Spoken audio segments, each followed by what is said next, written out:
Welcome everyone to Dead Talk Live. I am your host Viz. Today we welcome famed director Dwight H. Little, whose credits span both film and television, including his new film called Natty Knocks, which is now streaming on Tubi, and has recently released his memoirs titled Still Rolling Inside the Hollywood Dream Factory, which is also now available.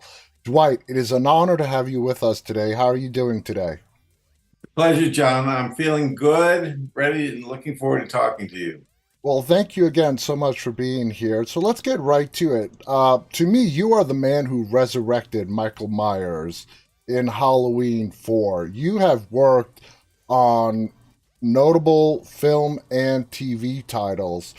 Share with us the process of putting your experiences down in these memoirs. Well, I really wanted to break it down into the film part of my career, which, as you've mentioned, started off with kind of indies and more some B movies and indies, and then graduated to studio movies. And then my transition into network TV movies, and I did quite a lot of that, 90 hours and so forth. And so I had this unique perspective on the job of directing movies and directing television. And I guess I didn't realize until I really started to write about it how different those two jobs are. Really? Okay, we're going to get more into that in a little bit. Now, for inspiration, having worked on so many different TV shows and films, have you collected souvenirs throughout the years, and did you turn to some objects just to for inspiration in writing this memoirs? Well, the inspiration was I had boxes of photographs. Quite a few of them are in the book that I kind of hand selected. But my assistant had kept photographs. I had a few personal ones, and those were really helpful all the way through the different films. And each story, I guess you would call it, or each episode from a particular project, I really used to illustrate a point about filmmaking, the director's role, and just give up people real insight in directing actors in particular. I think a lot of film students, that's the one area where they really stumble. Mm-hmm. And it's not taught as broadly in film schools as maybe it should be. But I think it's a big deal. Well, yeah, people skills is something that cannot really be taught in a classroom. So, for people interested in reading this book, uh, does it attract both, let's say, film students as well as movie and television fans alike?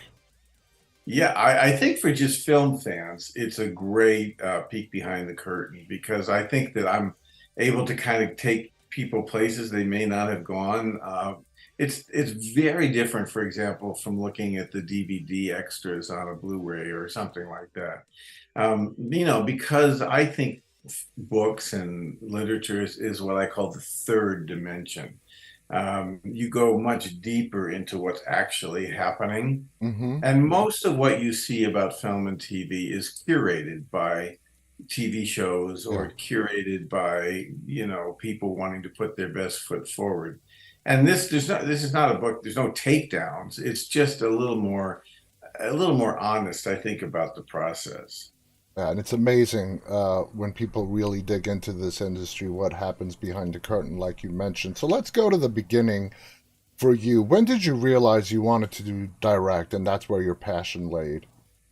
It's super early. I picked up a Instamatic Super 8 camera in eighth grade, so I was one of those stories, and started shooting dogs and cars and and it took off, anything. and it took off from there. So let's go to Halloween 4. According to IMDb, it's only your fourth credited title. How did you land that film? The movie, Mustafa famously wanted to resurrect Michael. They had had all of the well-publicized troubles with Season of the Witch and Hmm. the lack of Michael and the fact that he had been blown up at the end of two, along with, Dr. Loomis. So, but he was very set about if he was going to do this, he needed Michael back. And he had his own distribution company and his own production company, so he could do whatever he wanted to do. And so it was Mustafa Akkad was the one who was the force of let's bring Michael back. And I at that time had a writing partner, Alan B. McElroy, and he was a huge Halloween fan, and we put our heads together and thought about how we could bring Michael back. And I think that's really what kind of won us the job, was the way we really had thought through Michael's resurrection. Did it concern you? Like you mentioned, I mean, Season of the Witch was a good film in its own right. Its Right. biggest criticism, in my opinion, was the fact that the name Halloween was attached to it. But Uh-huh. Season of the Witch, I liked it. I thought it was a very, very good film. But it threw off, I mean, the big attraction for the fans for the Halloween movies was Michael Myers. So it was obvious to bring him back. But were you concerned about the story and how you guys were going to bring him back? Oh, that's all I was concerned about. I'm a story guy. I actually love the idea of doing a detective serial killer hunt movie. I wanted to say, okay, forget that it's Halloween just for a minute. And what if we're doing like a cop thriller? And Mm-hmm. that's what I kept saying to Alan. Let's do a cop thriller where Dr. Loomis is really the detective or the cop, even though he's not really, and he's on the hunt for an escaped convict. And that's what I got excited about, because once we took Michael out of his 10-year coma, and he exploded in the ambulance, killed the crew, and escaped, we very carefully rebuilt him. So he takes the overalls from the mechanic killed in the gas station, and he takes the mask from from the Yeah. drugstore, and we sort of built his resurrection. But I loved Donald going to the cops in Haddonfield and coming up with a plan for doing the detective work. Has he been to Jamie Lloyd's house? Has he been there yet? And then, we had to shut down the power. So we famously threw that guy named Bucky into the power lines, and we had to shut down the phone lines. And so we had the truck blow up the telephone lines going into Haddonfield. And we tried to be very careful about building a smaller and smaller world until we finally trapped our heroes in that house. Yeah. And, there's a little bit of assault on Precinct 13 in there I for sure. mean, Donald Pleasance, Loomis, what can you say about the actor and the character? I mean, Donald Pleasance. He's amazing. And while you were discussing that, I just pieced together the puzzle of Danielle Harris. She was a little girl in that film, the star of that film, and she's also in your latest film. Oh yeah, she plays the mom. So, have you guys just stayed in touch all these years? I've seen her I don't go to many of the conventions, but I did do one of them in Pasadena. And I have stayed in touch through other people. Kathleen Kidmont did a podcast, and I was Zooming with Daniel Harris and Ellie Cornell as Yeah, well. that's awesome. Um, so yes, and I wrote this part in Natty Knox for her. She's a real estate mom, and by the way, she's so good in the movie. Hmm. And then I called my old friend Robert Englund because I wanted him to play what I call the John Houseman part, like in The Fog, Yeah. the storyteller who kind of brings the story together. And then I didn't know Bill Moseley, but I he was referred to me, and then I met him, and I just cast him as Abner Honeywell, our the killer. His mother was a B movie, horror movie star. So that's the kind of the meta part of the Yeah. movie. It was almost like a family reunion. It sounds like it. Now, a final question on Halloween. The film officially had three writers. How did all of you work together?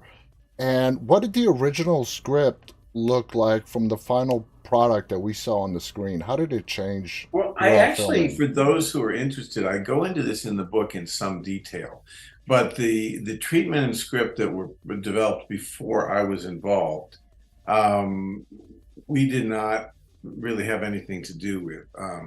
Alan and I went in and pitched a completely different take. Hmm. Some of the original writers' names, I think, because of the Writers Guild, are still on the credit. but it's really Alan's. It's an Alan script, Yeah. and there we wanted to do our own thing, and there's always with those teen slasher movies of that period a kind of horny teenagers getting killed after sex element, Yeah. and that I didn't think was very interesting, because there had been Prom Night and Terror Train and so many movies of that period, and I just wasn't interested in how they had developed it. So we really did our own thing, honestly. And you gave it more of a story than just a slash and hack teenage Well, movie. Yeah. that's what I was interested in. I was interested in the detective thriller of it, the cop Hmm. thriller. I was very interested in the two girls, the Jamie and her foster sister, and how their Halloween night. I mean, that's a homage to Laurie Strode, of Yeah, of course. course, of course. Now, let's move on to some of the TV work that you have done. You have worked on so many notable shows: X-Files, 24, Law and Order, Castle, and on and on. Your work spans all genres. Do you enjoy being able to do dramas, action, science fiction, or are you the type of director that would really like to stay focused on one genre and just work on that? Well, I think that there is a basket that it all fits into, which is thriller, action thriller, horror thriller, suspense thriller. I tend to do well in that bandwidth, Hmm. but the most fun I had was when I was invited to do something completely out of my element. It was a Lifetime TV show called Drop Dead Diva. And I was like the most unlikely hire. I don't know why they hired me, but for the first time in my career, I was allowed to be funny, and it was just really it was a blast. but But I think that thriller is really kind of my focus. but do you enjoy being pushed out of your comfort zone and Oh, I doing? love it. Yeah, Oh yeah, you see. Bones is very funny. I don't know if you know the show Bones. Yeah, yeah. I did like 20 something episodes of Bones. Uh-huh. It's grisly. The forensic part is grisly, but it's funny. It David is. David Boreanaz is a funny guy. That's just another one. I'm like I looked through your list and it's just amazing. People should Well, just thank go to IMDb and just check out your resume. It's amazing on just the amount of titles that everybody will be able to recognize, at least some of them. Now, all directors have their technique, whether it's colors, lighting, and so on. What would you say is your signature hallmark? What makes you different? What is very personal to you?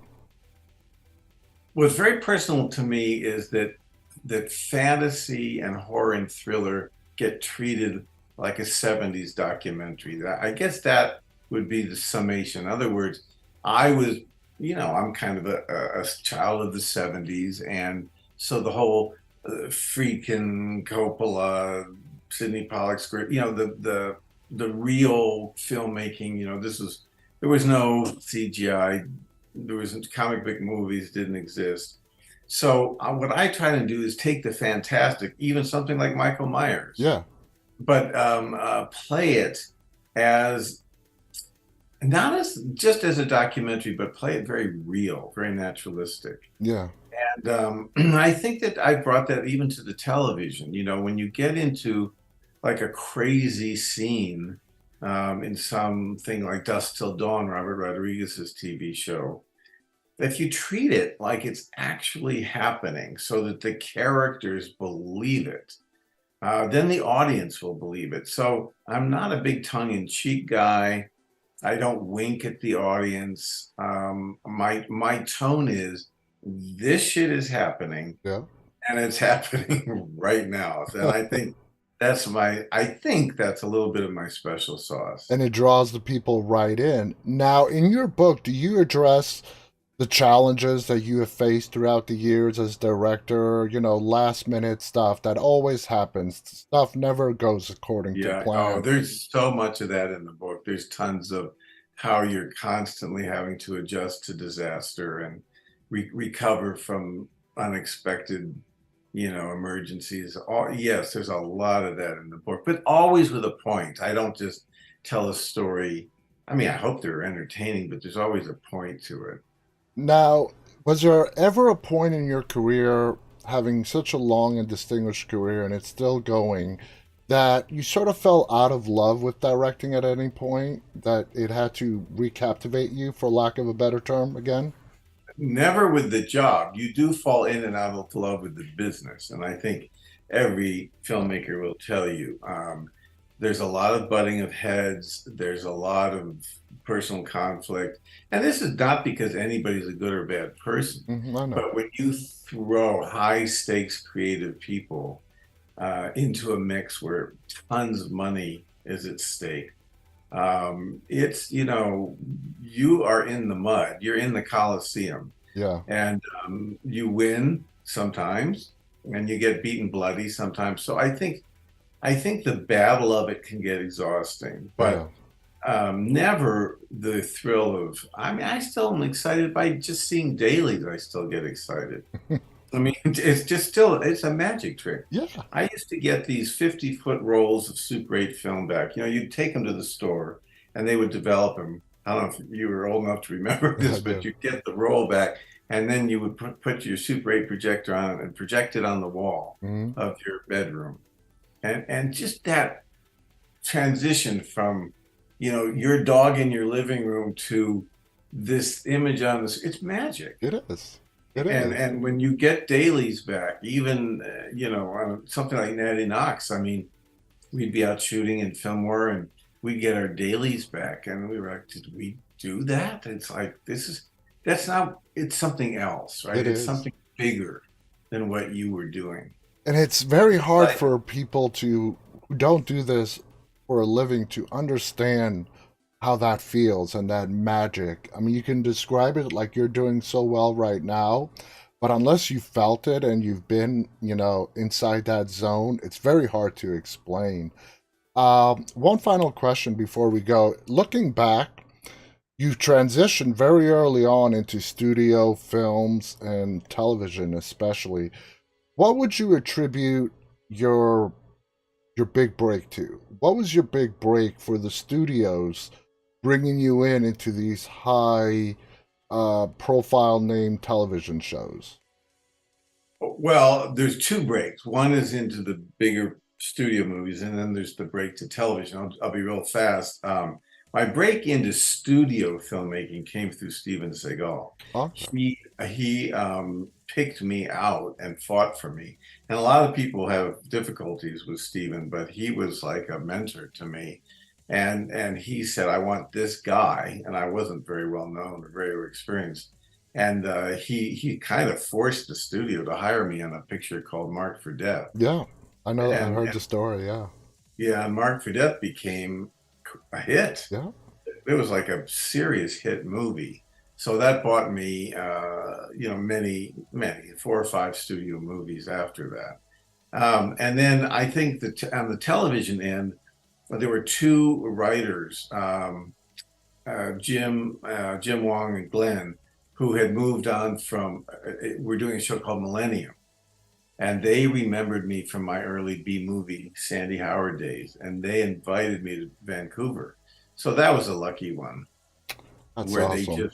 they just called me in. So it's one thing leads to another, and I do have a caution that people not get too caught up in what agents and managers tell you, Yeah. because their interest is not necessarily your interest. And when you're young, you kind of want to listen to the wisdom of what you're being told. Hmm. Um, and everybody told me not to do Halloween for everybody. Wow. And so you have to just say, no, I know what this is. I know what this can be.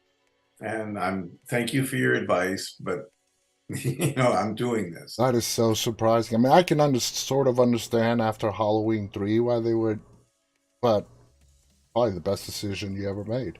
Yeah, totally. It was a genius decision on my part, but it was not encouraged by anybody. Yeah, So sometimes, you have to yeah, be sometimes you just careful. got to listen to your gut. Dwight, I want That's to it. thank you again for taking the time to share just some of your experiences with us. Everyone, please make sure to check out Dwight's new book, his memoirs titled Still Rolling Inside the Hollywood Dream Factory, which is now available, as well as his latest film, Natty Knocks, which is now streaming on Tubi, as well as other various digital streaming platforms.